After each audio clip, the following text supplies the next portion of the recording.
17 இயக்கத்தை சேர்ந்த திருமுருகன் அவர்கள் நம்மோடு இணைப்பில் இருக்கிறார். அவரிடம் கேட்கலாம். வணக்கம் திருமுருகன். ஓய்வு பெற்ற சிறைத்துறை அதிகாரியோட ராமச்சந்திரனின் கருத்தை நீங்க எப்படி பாக்குறீங்க? நாங்கள் வரவேற்கின்றோம். இந்திய அரசியல் அதிகார வர்க்கத்தில் இருக்கக்கூடியவர்கள் வெளிப்படையாக தற்பொழுது இவர்கள் நிரபராதிகள் என்கின்ற அடிப்படையை நாங்கள் நீண்ட காலமாக பேசி வந்ததனுடைய சாராம்சத்தின் அடிப்படையிலும் அவர்களுடைய அனுபவத்தின் அடிப்படையிலும் வெளிப்படையாக பேசுவது என்பதை நாங்கள் வரவேற்கின்றோம். பேரறிவாளன் முருகன், சாந்தன், நளினி, ராபர்ட் பெயாஸ், ரவிச்சந்திரன், ஜெயக்குமார் உள்ளிட்ட அனைவர் மீதும் நாங்கள் இப்படியான ஒரு கருத்தை தான் வைத்திருந்திருக்கிறோம் கடந்த காலத்திலும். இப்பொழுது பார்த்தாலும் கூட நீதித்துறையை சார்ந்தவர்கள், கே.டி. தாமஸ் அவர்கள், அதற்கு முன்பு கிருஷ்ண ஐயர் அவர்கள், சுரேஷ் அவர்கள், அதுக்கப்புறம் விசாரணை செய்த அதிகாரி, புலனாய்வு செய்த அதிகாரி, வாக்குமூலத்தை பதிவு செய்த அதிகாரிகள், இது மூவருமே இவர்கள் விடுதலை செய்யப்பட வேண்டும் என்பதை பற்றியான கருத்துக்களை பதிவு செய்திருக்கிறார்கள். இப்பொழுது சிறைத்துறை அதிகாரியும் இதே கருத்தை பதிவு செய்திருக்கின்றார். சட்டமன்றமும் இப்படிப்பட்ட ஒரு தீர்மானத்தை நிறைவேற்றியிருக்கிறது. இங்க இருக்கிற அரசியல் செயல்பாட்டாளர்கள் இந்த கருத்தை முன்வைத்திருக்கிறார்கள், மனித உரிமை செயல்பாட்டாளர் முன்வைத்திருக்கிறார்கள் இந்த கருத்தை.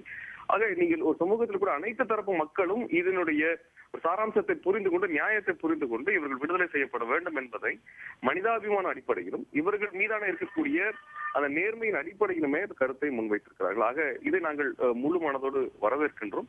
இந்த அடிப்படையில் மத்திய அரசு மனிதாபிமான அடிப்படையிலும், குறிப்பாக இன்னும் சொல்ல போனா நாகரிகம் அடைந்த ஒரு அரசு எப்படி நடந்து கொள்ள வேண்டுமோ அந்த அடிப்படையில் இவர்கள் விடுதலை செய்வது என்பதுதான் முறையானதாக இருக்கும். அந்த நீதி பரிபாலனின் அடிப்படையில் இந்த அரசு செயல்படாமல் போவது என்பது வருத்தத்துக்குரியது மட்டுமல்ல, மிகவும் கண்டிக்க தகுந்த ஒன்றாகும். ஏனென்றால் இன்னொரு புறத்திலே ஒரு மாநிலத்தினுடைய சட்டமன்றம் நிறைவேற்றிய தீர்மானத்திற்கான மரியாதையை மத்திய அரசாங்கமே தரவில்லை என்றால் இந்த மாநில அரசுக்கு இருக்கக்கூடிய அதிகாரத்தின் மீது மக்களுக்கும் நம்பிக்கை இல்லாமல் போகும் என்பதை இந்திய அரசாங்கம் புரிந்து கொள்ள வேண்டும். ஆக இந்த கூட்டாட்சி தத்துவத்தின் அடிப்படையிலும், இங்க இருக்கக்கூடிய சிவில் சமூக செயல்பாட்டு அடிப்படையிலும் அரசு வர்க்கத்தை சார்ந்தவர்கள் வெளிப்படையாக பேசியதற்கு பிறகு இவர்கள் 7 பேர் மீதான ஒரு விடுதலை என்பது உடனே நடத்தப்பட வேண்டும் என்பதைத்தான் நாங்கள் முன்வைக்கிறோம். ஆகவே நாங்கள் இவருடைய இந்த பதிவை மிக மிக மிக முக்கியமான பதிவாக பார்க்கிறோம். ஏனென்றால் கடந்த 20 வருடங்களாக மிகப்பெரிய அளவிற்கான நேரத்தை இவர்களோடு செலவு செய்தவர் என்கின்ற முறையில் இவரோட பதிவு தான் மிக மிக முக்கியமானது.